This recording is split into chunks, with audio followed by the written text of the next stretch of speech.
Hooray for high gas prices. If there's one thing economists think they know everything about, it is prices. To an economist, there's a price on everything and everything has a price. Regular people think of prices as what you grumble about at the store. Economists think of prices as the logic that organizes our world. So, of course, we've had a lot to say about this topic over the years. Somebody hates me $5 worth. There's a website, one that is so stupid, I feel embarrassed to even give it free publicity.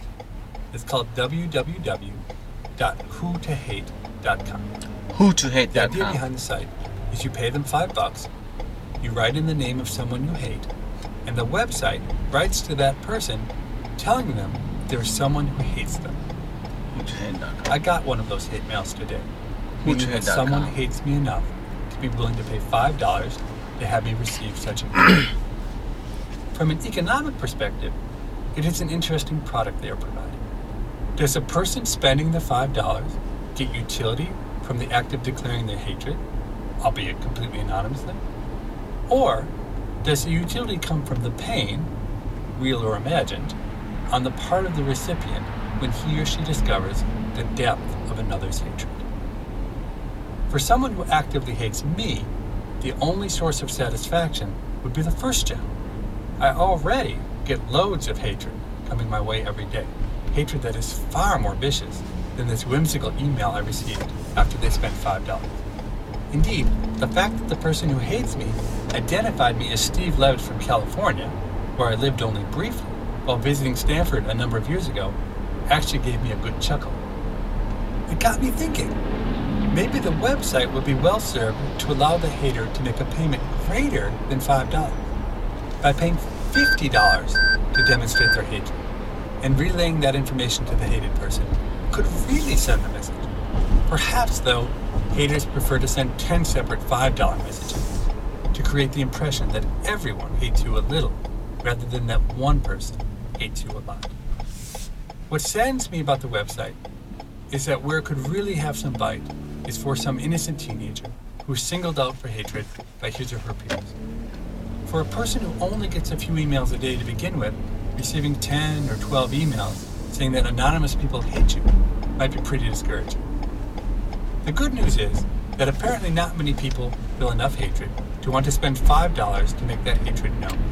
The current list of the 10 most hated people includes many well-known names. It also has the names of some people I've never heard of. Please So try omit those another names day. in case they're the innocent teens I talked about before. Here's the list with the number of hatreds. George Bush, 7. Hillary Clinton, 3. Oprah Winfrey, 3. Gloria Steinem, 3. Barbara Boxer, 2. So even with all the people who hate George Bush, only 7 have been willing to pony up $5 to announce that. To make the top 10 list, you only need 2 people to hate you. That shouldn't be hard for me. I'm already halfway there. If crack dealers took lessons from Walgreens, they really would be rich.